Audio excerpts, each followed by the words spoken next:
Hey, everybody, welcome back to Freeze Frame. We're on episode 60. We've made it to 60. This is the show where we stop and take a moment to discuss all the heavily talked about news of the week having to do with movies, TV, streaming, and pop culture. I'm your host today, Ryder Maldonado, as always joined by Stud Muffin himself, Vincent DeSantis. What's up, everybody? How's it going? Oh, it's going well. How you doing? It's been a busy week. Yeah, it's been a busy week, man. But good. I saw a fun movie this weekend, so yeah, we can talk about that. Oh, yeah, I'm looking forward to hearing about that. It's like going up a peak, and then once we kind of get through all this, there's a lot of stuff going on. Then it's just going to go down, and it's going to be a lot more relaxed. But looking forward to it. Anyways, ladies and gentlemen, thank you so much for hopping in and listening. If you're on audio platforms, we appreciate you. We really means a lot that you're listening. Give us a review. Let us know what you think about the show. It helps us out. Guys, we have Discord. If you didn't know, you can hop into our Discord if you're watching on YouTube. All our links to our social media down below to hop on our Discord and talk to us. We got TikTok for quick updates, Instagram and Twitter, mainly Twitter. If you want to check out the Twitter's our bread and butter. We like the Twitter. And we have some other content like watch parties, reviews, and original videos coming your way in soon. But without further ado, let's move on to our newest segment that we've been starting up, Quote of the Week. Now, Vince, I want to ask you, did you know what this quote was before we revealed it? I did not know. I have seen this movie multiple times, but you had to tell me what the quote was from. It did not click right away for me. Okay, that's good. I'm glad, because I thought it was kind of easy, so I was, if you didn't get it, then that's good sign. So, ladies and gents, okay. Here is the quotes from last week. I don't know about you, but I intend to write a strongly worded letter to the White Star Line about all of this. So those of you that don't know, that was Jack from the Titanic. That was Leonardo DiCaprio. He said that on the boat, on the door, when he was freezing, and he was like joking around. I don't know about you, but I'm gonna write a letter to the White Star Line about this. It's funny because I don't even like it didn't register with me. I'm sure if I had seen the movie more recently, it would click. But I goofed. So shout out to all the people that did get that from week to week. If you got that, let us know. Stay tuned at the end of the episode. We'll have another quote ready for you guys. But without further ado, let's move on. We got some exciting stuff to talk about today. You want to take us away? Yeah. You go. Okay. You got the first one right here. Okay. This is all you. Yeah. Sorry. Okay. Well, Barry dropped season 3. Dropped yesterday, and checked out the first episode. Bro, have you checked out Barry at all? Have you watched? I have not, but every single time I hear people talk about it, it's all raves. Like everybody loves Barry. Cannot wait to watch it. I would recommend this show almost as much as I would Succession to you, because I think there was an episode of this show, one of the best episodes of TV I've seen. I think I've told you that before, but it was like a long, I don't want to say like a oneer, but it was like a one kind of long drawn out sequence, right? And it was like the most bonkers thing I've ever seen, because it was like just one thing after another kept building up, and it was just like, this is crazy. Like it was just very like over the top, and Bill Hader's just brilliant. It's a great show, and he's a hitman, and it's comedic, but it's also very dramatic, very very intense. And so it's like funny, but this new episode dropped, and it's picking up off of the cliffhanger of last season. And so it's just kind of like, like what's going to happen now? It seems like it's going to, hit its resolution. But just when the episode was about to end, Barry was like, I know what I'm going to do. And then it cuts to black, and it's like, oh, what's this season going to be? Guillermo del Toro tweeted today, he's like, or yesterday maybe, he's like, first episode of Barry season 3, 10 out of 10. He's like, it was perfect episode. Yeah, it's glad to have it back. I'm glad to have it back. And I love, Henry. Is Henry Winkler in it? Well, actually, he's in it. I think he won the award for that. Oh my goodness, I always forget his name. Bill Hader. Like, they're great. They're both so great. Yeah. So I can't wait. Everybody tells me it's so good. I need to hop in. I gotta finish Ozark, then maybe Barry's next. Yeah. I would put that on the list, because they're not. Episodes are like 30 minutes, not even. Which is good. 30, yeah. So you can get through it fast. And that's HBO? Yeah, HBO Max. Okay. Oh, I also watched Severance. I didn't finish it. I watched the first 3 episodes of Severance. 2 episodes maybe. What's that like? It's on my list. It's good. It's good. So far it's really good, but not like amazing. But people say like the last episode will leave you speechless, and that's like I'm excited for. So like I don't know. The vibe is cool though. It's the sci-fi. The set design is sick. It's the acting's great. It's very, very cool. That's Apple TV, right? That one. Yeah, right? Apple TV. And man, I gotta say it, man.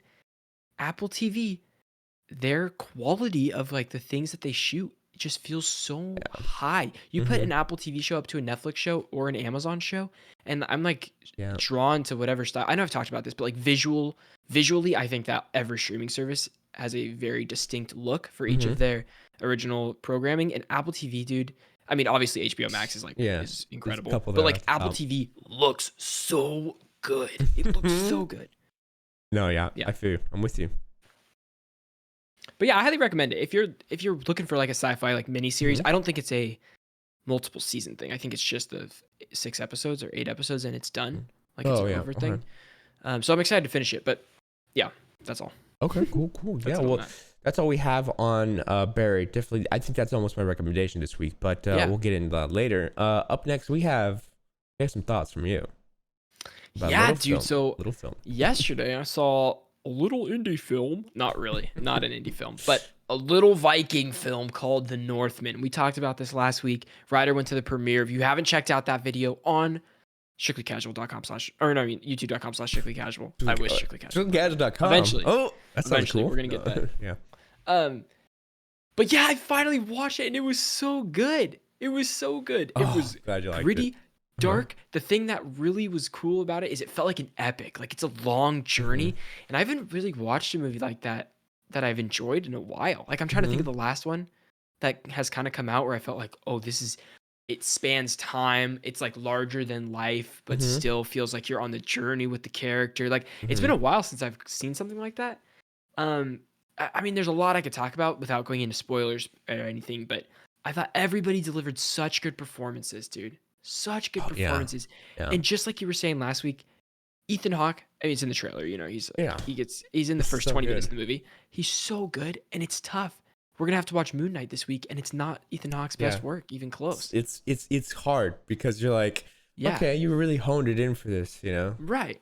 There's some lines he delivered, you know, and he's like, I must die in battle. Like, dang. Okay, Ethan, I believe you. Dude, every single line in Northman feels so iconic. And it feels like he brings that from The Irishman. Not The Irishman. Oh my God, The Lighthouse. Sorry, I was talking about these like all these movies yesterday.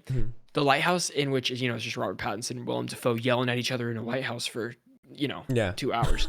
But it's in like Old English very much. And he uses like the modes of speaking that Vikings use to each other, but it's like so engrossing, dude. Like everything people are saying, like I'm just drawn into it. It's so cool. I have one piece of criticism for the movie though. Okay, let's hear it. Is I feel like the theme, there's no like theme. Like I wanted to like pull something out of it to like chew on. I guess like The Green Knight, I compared it to a lot afterwards because I'm like, oh my God, like there's so much to like think about after The Green Knight. All this. And in The Northman, it's like, okay, I watched the movie and it was really cool. It was awesome. But I don't feel like it was trying to say something at all. Like it's just, I just watched it and I liked it. Yeah, yeah. I feel it's definitely like sit back and just enjoy it, take it in. Yeah, yeah. You really gain from it, you know?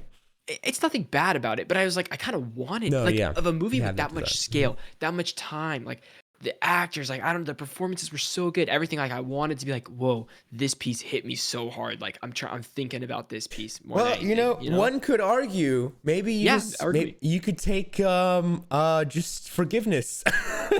Sure. Right? Like I know I'm being silly, but like but I don't know. I mean, I'm sure people did pull stuff out of it that I'm not pulling out of it. Right? Or like honestly, just forgiveness because there was that scene on the boat, right? No, I'm not gonna say it, but on the boat, and it's kind of like the arc was going here. And then I feel like it kind of like backtracked on itself, but I was like, I believe it because it's the time, right? But it kind of was like, whatever. We'll have to talk spoilers too one day. Yeah. Also, if you're planning on seeing The Northman, and you have seen Robert Eggers' prior filmography, like The Lighthouse, you know that he uses iconography from like Renaissance paintings in his movies, and one of the final shots of The Northman is like exactly like a famous painting, just like in The Lighthouse, where in The Lighthouse it's a random shot of Willem Dafoe and butt naked, and he's like on one knee, like, I don't know, looking at something, and there's like sun behind him, and it's just like a Renaissance, or not Renaissance painting, but like a, wow, okay, yeah, not the finger thing, no, but it's like a different that vibe. pose.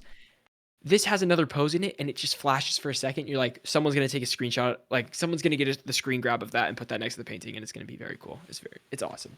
Wow. I like Robert Eggers a lot, dude. He does a lot of really cool stuff in his movies, and he does his own thing too. Like he's very much like trying to his voice is very much heard in films. I feel, yeah, you know, and I think so too. I saw something where he said he based the Northman off of a Viking folk tale that originally came from Hamlet. So I kind of got that vibe. That I was like, yeah. Oh yeah. It's his name. Yeah, I was like, this is cool. No, I mean Hamlet, the Shakespeare play. No, I know, but isn't his name in the movie Omelette? Oh yeah, you're right. Yeah, I forgot. Not Omelette, but like he says Omelette. No, yeah. I think like you said, iconic lines. The lines when he's yelling, "I am Omelette the Bell," and he's yelling gut. Like I was like, dude.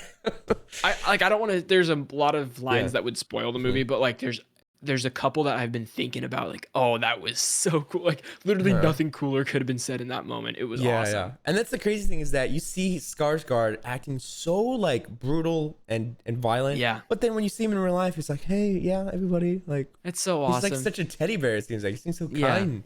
You know? So it's kind of like, dude, you're such a good actor to kind of, like, be that and have this, like, I'm afraid of you, but also feel no intimidation of you when you see him in real life. You know? It's just like... touching everyone, talking to everybody anyways. Yeah. If you needed any more push to go see this movie, there's a sword forging scene in this movie. Yeah. And it's so great. It's just awesome. I was like, it was just so sick. I don't know. Yeah. If you played Assassin's Creed Valhalla, you'll like this. No. But anyways, moving on now. That's true. Oh yeah. You good? No, you got it. Okay. Yeah. I just want to be sure.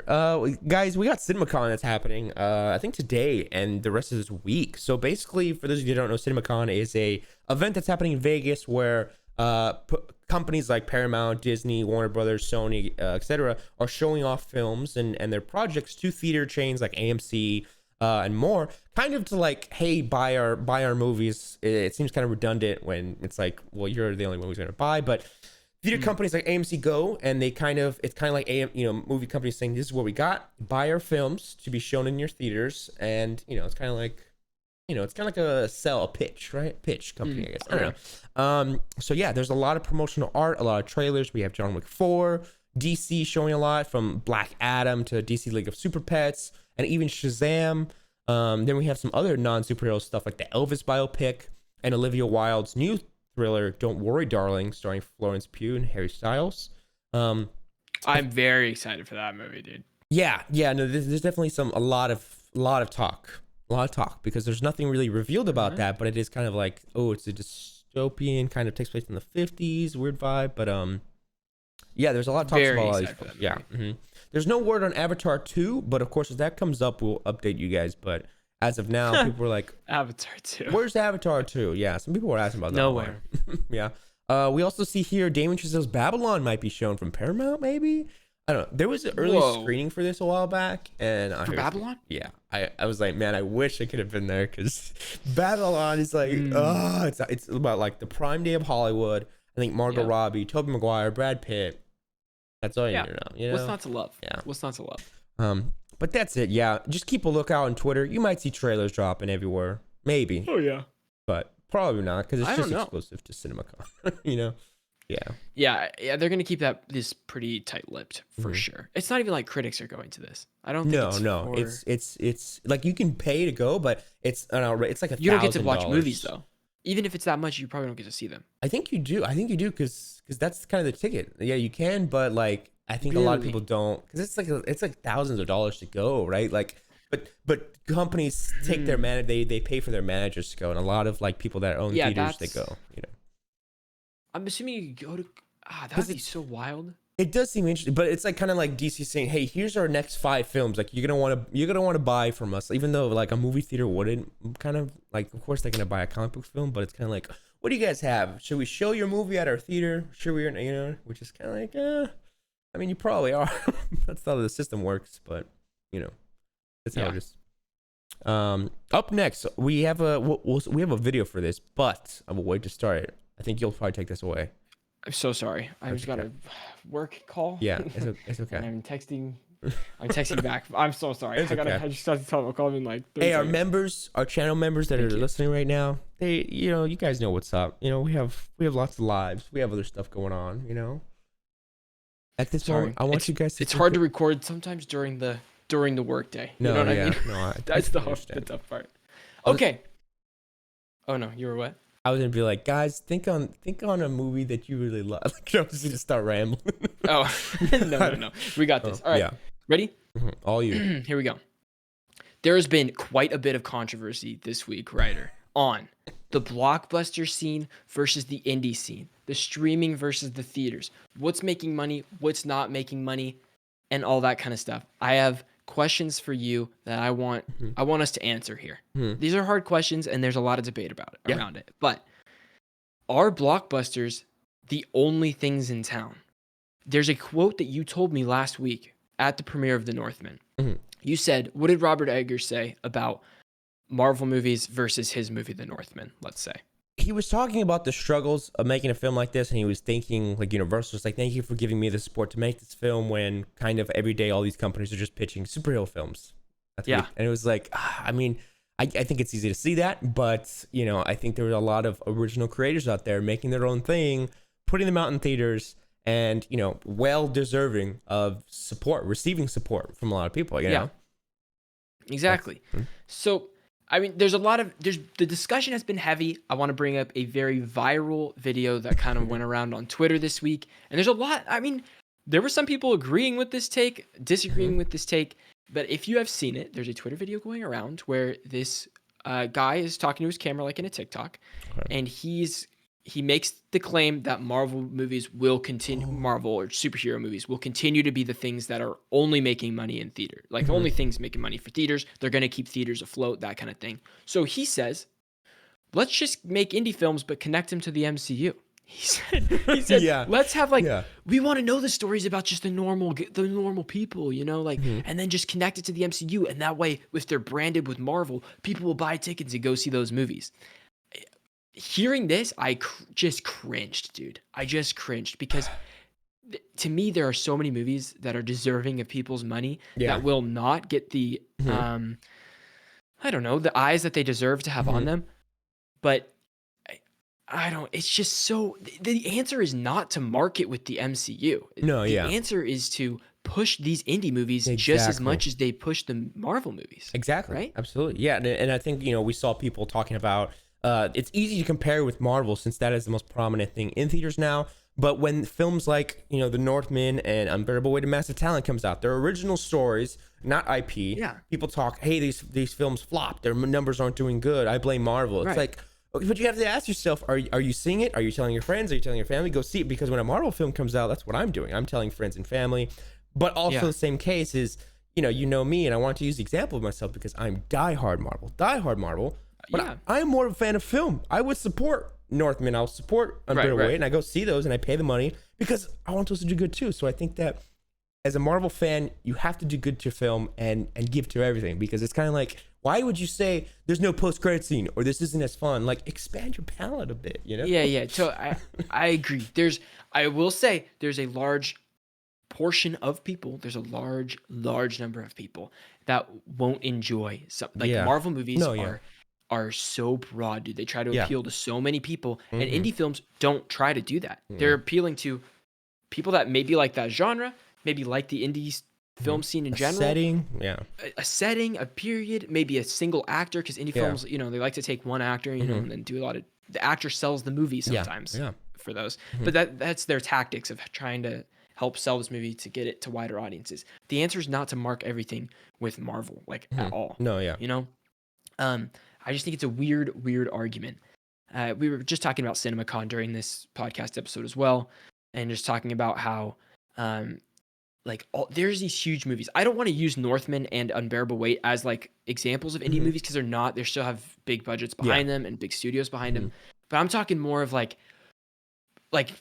After Yang, for instance, came out, and that was a Colin Farrell movie, who's a huge actor, but that's more of an indie budget indie film, less eyes will see that. But it's an incredible movie. Like there's things like that why you want to mark something like that with MCU just to sell tickets? Yeah, and a lot of times these indie films have even the way better story, right? They have the better story, sure. Arguably. But you see the stats, and you're talking Endgame, you're talking Infinity War, Spider-Man. These are films that are saving theaters during COVID. No Way Home practically saved the theaters. So to its own, the I don't want to discount that coin. Yeah, like you have to see MCU films as what they are, as they're saving the theaters. Theaters could, who knows what world they would be in without releasing those, right? But when there are other films that aren't getting the money, it's like the audience makes the choice. If you're not going to go see it, you have to support it to then argue about it or tell people or do your best you can, because then it's like if Marvel films are making the money, they're just going to keep making this,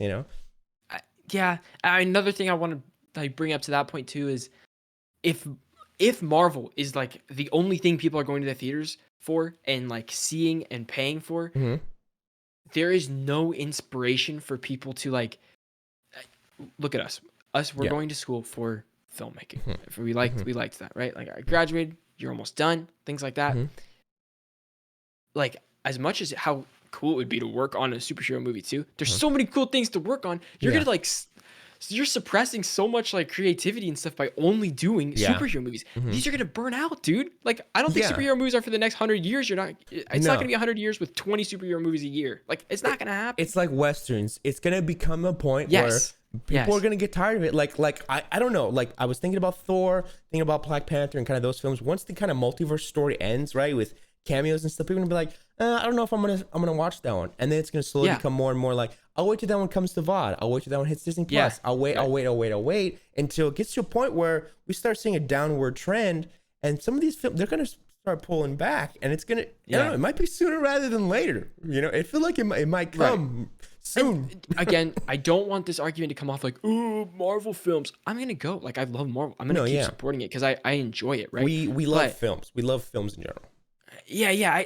I don't like this argument that, well, indie films have to be labeled with Disney or with Marvel or something to like sell tickets. Like, if you're interested in them, you're gonna go see them. But I don't think theaters want to push them because they want to push the things that make them money. Yes. Whereas I think the real fix here is let's bring the advertisement budgets up for some of these indie films, and it really comes down to if people are willing to go see these movies or not. But a lot of the time, dude, it's because people have no idea that these movies exist. Sometimes, like, you have a conversation, oh, what's your favorite movie this year? I bring up a couple ones, or someone else brings up a couple ones. Like, I've never heard of that movie before. They're like, yeah, because how would you? How would you? Like they're not playing trailers. You saw Pig. I have never seen anything from Pig. I don't think I've seen anything from Pig. Dude, Pig is incredible. A poster. One of Nicolas Cage's best movies. So it's an example like that where like I go see indie films sometimes, and I don't see the trailers. Like it's hard sometimes they don't show it or whatever because it's that small. Yeah, it's interesting. It's crazy, dude. It's an interesting debate. But let us know in the comments: is Marvel killing indie movie? Just kidding. No. We love you guys. Thank you so much for watching. If you want to check out the entire podcast, you can check it out on podcast services everywhere, or check out the full video podcast right here for members only on youtube.com/strictlycasual. Podcast services is free, by the way. Thank you guys for watching. Love you guys. Bye. All right. Cool. Great conversation. I feel like there's so much more to say to that. Like I had something on my mind too that I wanted to bring up. Sorry, I didn't mean to cut it off. But it's okay because like when you cut it, when you end it, I'm like, yeah, that's great. I don't want to keep going with it, but I also just want to keep going on the pod to tell you what like a couple things. But at this point, I'm kind of going blank. It was about like the Marvel films make so much money. And like, I think that was it. Oh, that's the thing, is that an argument can be made that because Marvel kind of has the same formula for what, like 12 years now, I think people are being sarcastic about it, and they're being like kind of a jerk when when they're watching like Northman and they're like, there was no jokes or there's like no post-credit scene. Like, right. Yeah. How old are you? Like, it's kind of really obnoxious. And then people take that and they believe, and they say, I hate Marvel fans. And it's like, I mean, I don't know if this guy's being serious, but also, Marvel fans aren't stupid. Like, come on. Like, we're all moviegoers. So I really get pissed off at that I see a person that claims himself as a Marvel fan and then makes us look like idiots. Like, what's going on? Yeah. Those people are giving Marvel a bad name. There's some super fans that like truly they are the only things that they watch and it's the only things they look forward to in their life. And it's like, Like, it's a big deal. It's a big deal. Sure, and it's fun to look forward to it, but there's more. There's more. Yeah. But again, you know, I don't need to convince anybody that I'm a Marvel fan. I'll say Endgame is the greatest film of all time. Like, sure, you know. Yeah, I still think you got to support the medium. You got to support the film because there are people working on these movies. You know. Yeah. I think people forget about that. You know. Oh, dude, there's a lot. You see those credits. People leave before the credits. Yeah, I do.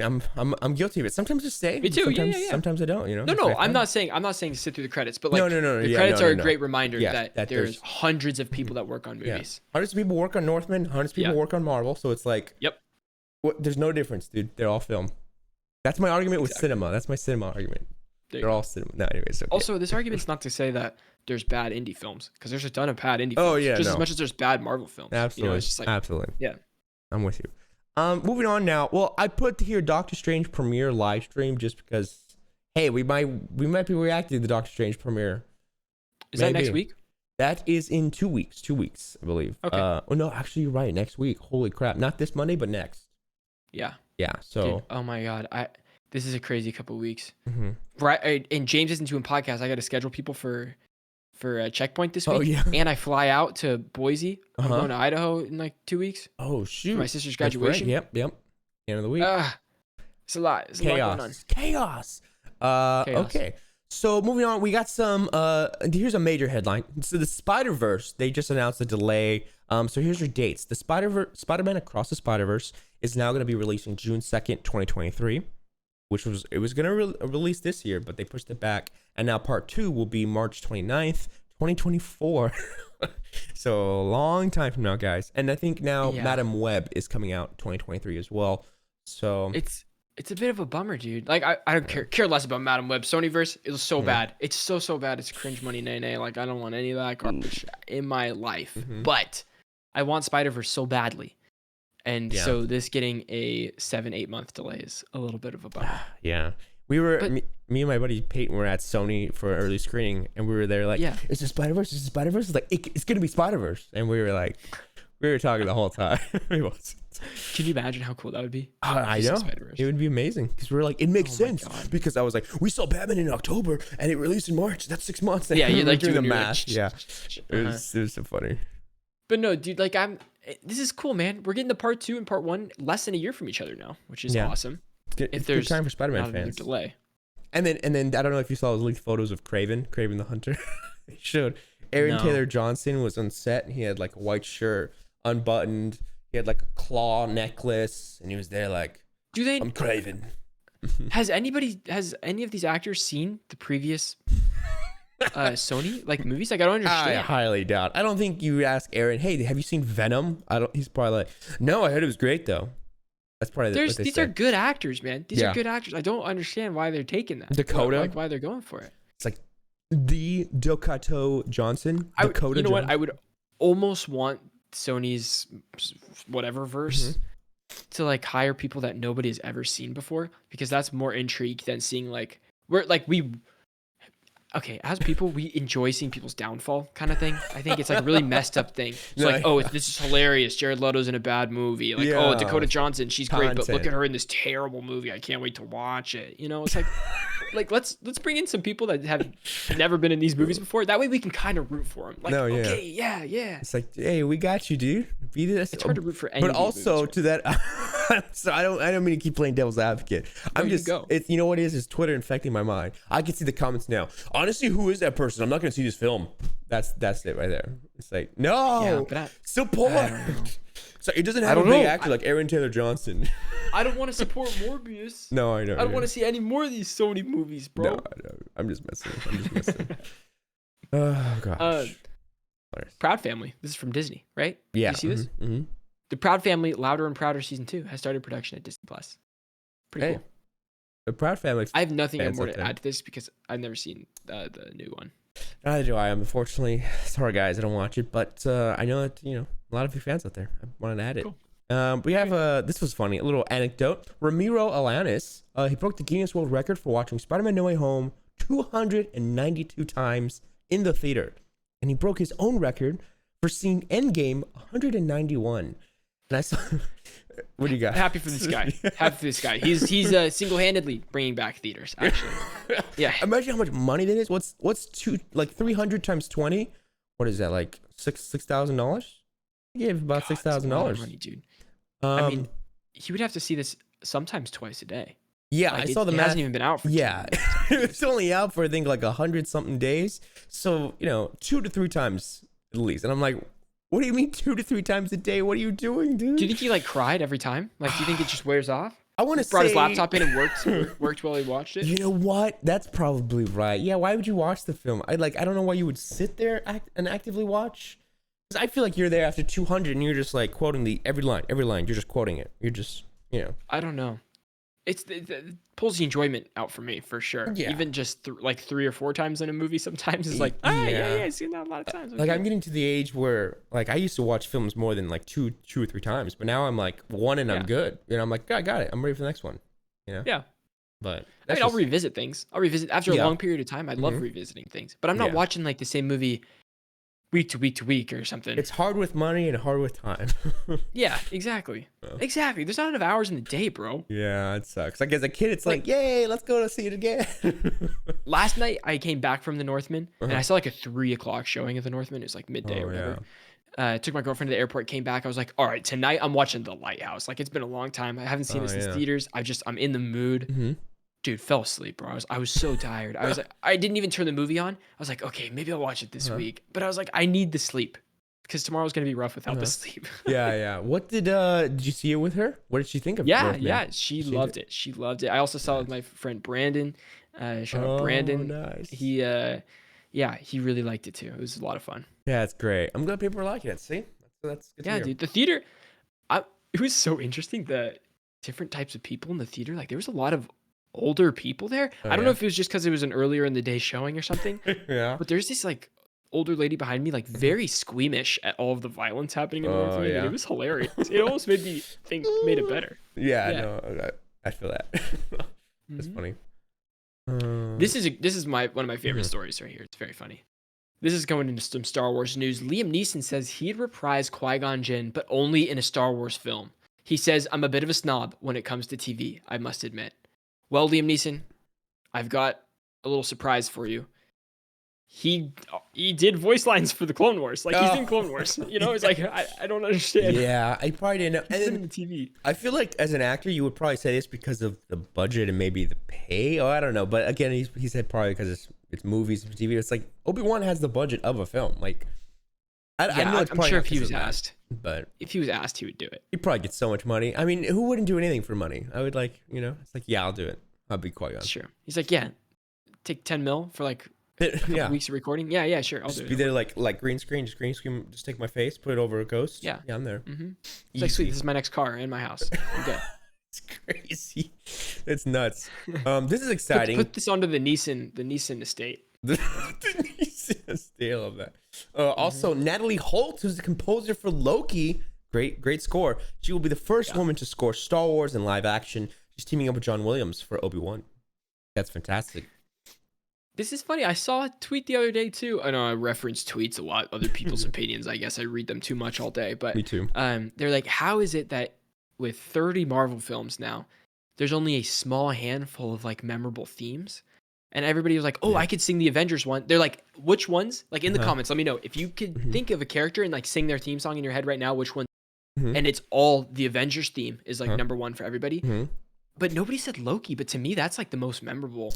No, yeah. Like one of the most memorable themes. It's so good. So this is awesome. Well, I don't want to say it's easy to forget, but sometimes you forget how memorable it is. That makes sense. Sure. Because like I guess I just don't think about it, right? But if I were to hear it, I'm like, oh, that's Loki. Dun dun dun. Right. Bum, yeah. Bum. It's like, yep, that's Loki. One of the best, dude. So good. But it's cool. My point to kind of like go into that was Natalie Holt. I hope she makes some sort of great theme for Obi-Wan for this, because that would be really cool. If she makes it a hint of kind of the bombasticness of Loki, like imagine like the Darth Vader like blasting my ears. I'm just me watching it. I'm gonna be like, oh, it's just, dude, I want to watch this in a theater. I don't really want to watch this at home like Obi-Wan. Like I want to see it on a big screen. Get a projector, blast it on your wall. I got a projector. It's just not the best quality, it's not like it's not a theater. Yeah, no, I got you. I'll have to find some place. Find a theater rent We'll make out. it work. Like I'm gonna rent out a AMC? theater for the whole thing. Yeah, that'd be kind of crazy and just That'd be tight. Watch the first 2 episodes in there. that'd be cool. Yeah. That's it for Star Wars. That's me. That's you now. Moving on to other studios. We talked about this on Checkpoint also. Jason Momoa is in final negotiations to star in the live-action Minecraft movie and is being written and directed by Jared Hess, who also directed Napoleon. Yeah, this is hilarious. Yeah. I don't know. Sorry. I'm excited to watch it. Yeah. I think it's funny that there's so many video game movies. Like, they're just like banking on it. What do you think is the inspiration of this? Like, who's the one guy in the studio saying we need this? Well, why? I think for Sonic, the first one was kind of like a shot in the dark. Like, is this going to make money? Sonic 2, they knew it was going to make money, and it did. It made more than the first movie, I guess. And then we had like Uncharted movie. They're just trying to get recognizable characters to sell tickets. That's what it is. And so Minecraft is one of the most recognizable things ever.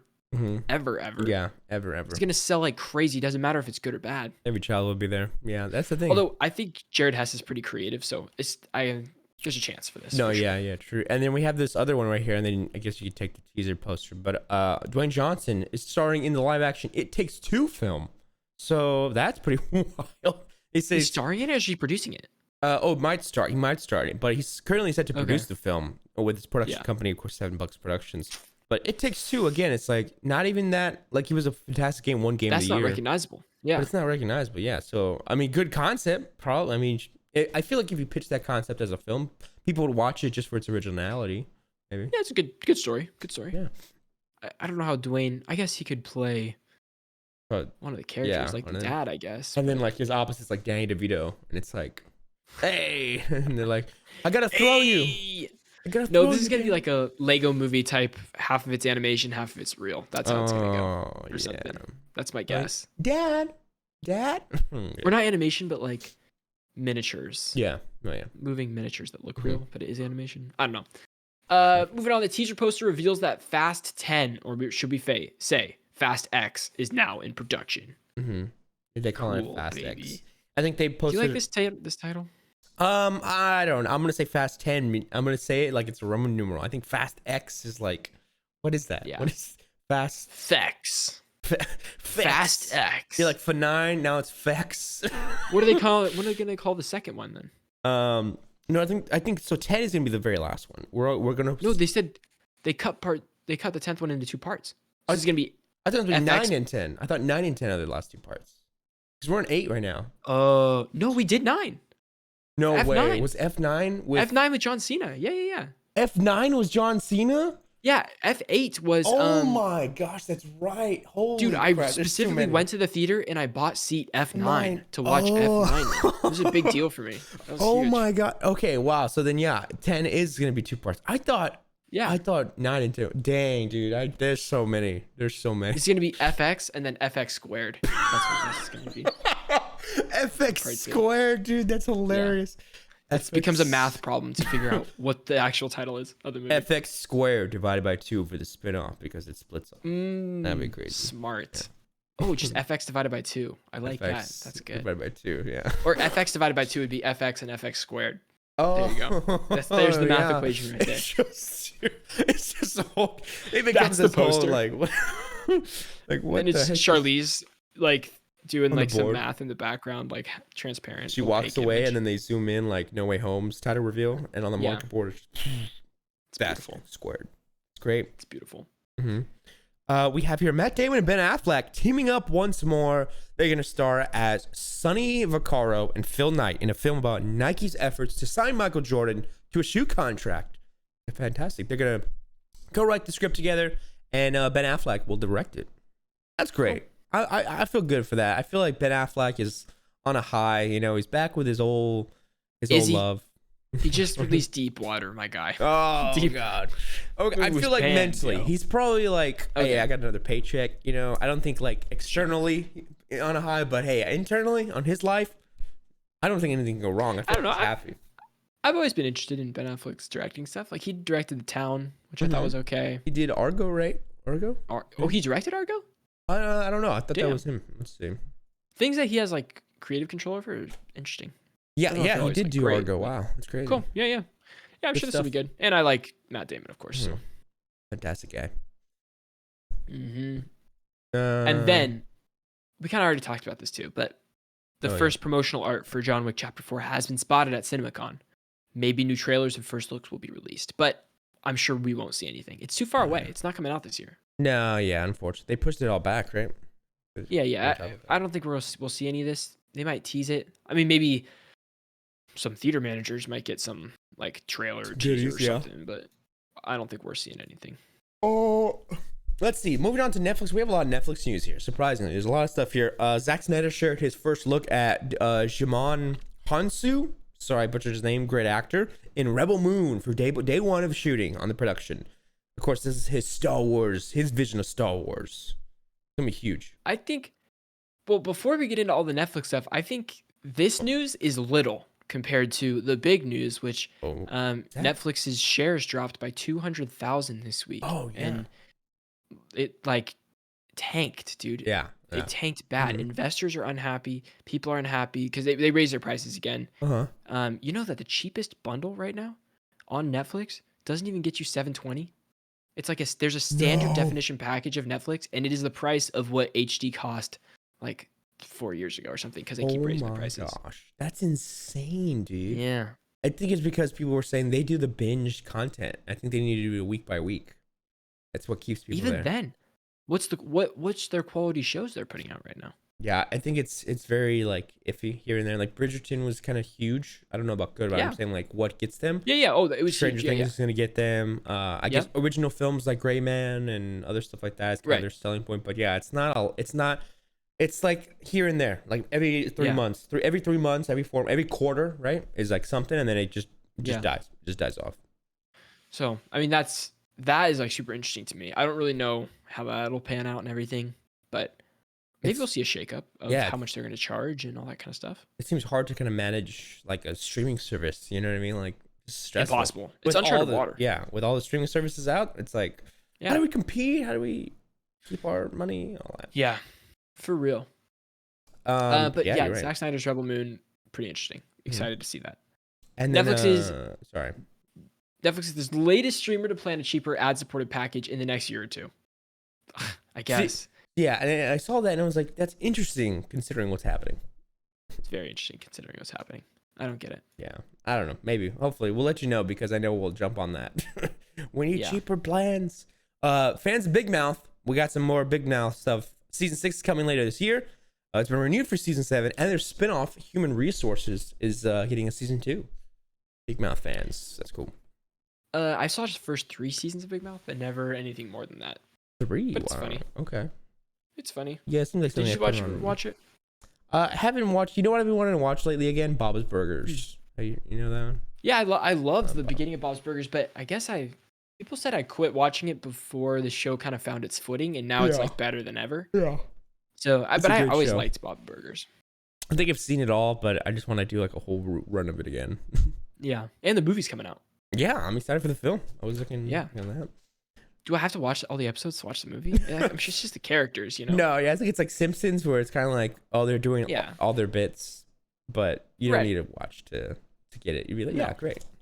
Because the thing with those shows is that the characters stay the same after every episode. Like, there's no arc. No, it's like Always Sunny in Philadelphia. Yeah. Every character starts the same and ends exactly the same, and that's how it goes every single episode. That's right. That's true. So they can just keep it going.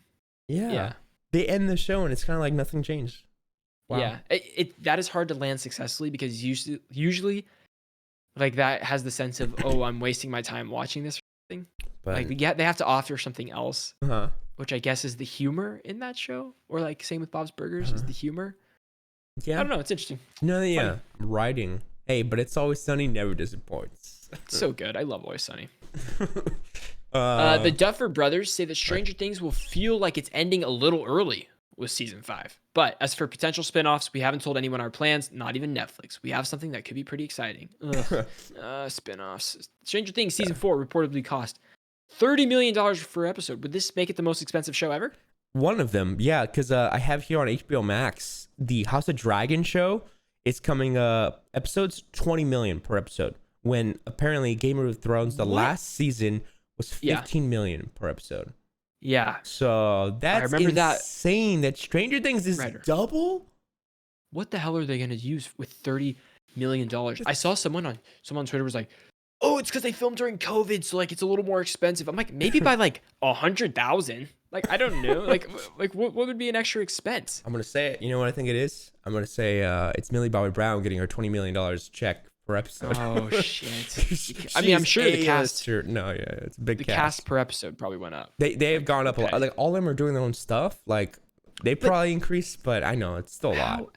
Game of Thrones, dude, had like their ensemble cast is 10 times the size of the ensemble cast, and it costs cheaper. Like, what are they actually spending all this money on? Like, the show better be giant. It's not just visual effects. Like, I think even the Upside Down, like you set up a set, you have some CGI, but like even Game of Thrones had some of the best CGI and the best locations, and you were across the globe. Like they shot in location, and like I don't know what they could use with that money. They just had a lot of wiggle room. Maybe it was like an extension of schedule. Didn't they like postpone shooting or stuff like? But still, that's like upwards of 10 mil. Plus, it says Stranger Things 4 cost more than Game of Thrones and The Mandalorian combined. Oh my god, that's crazy, dude. It's their bread. They're like, yo, we're gonna make so much money off of this season.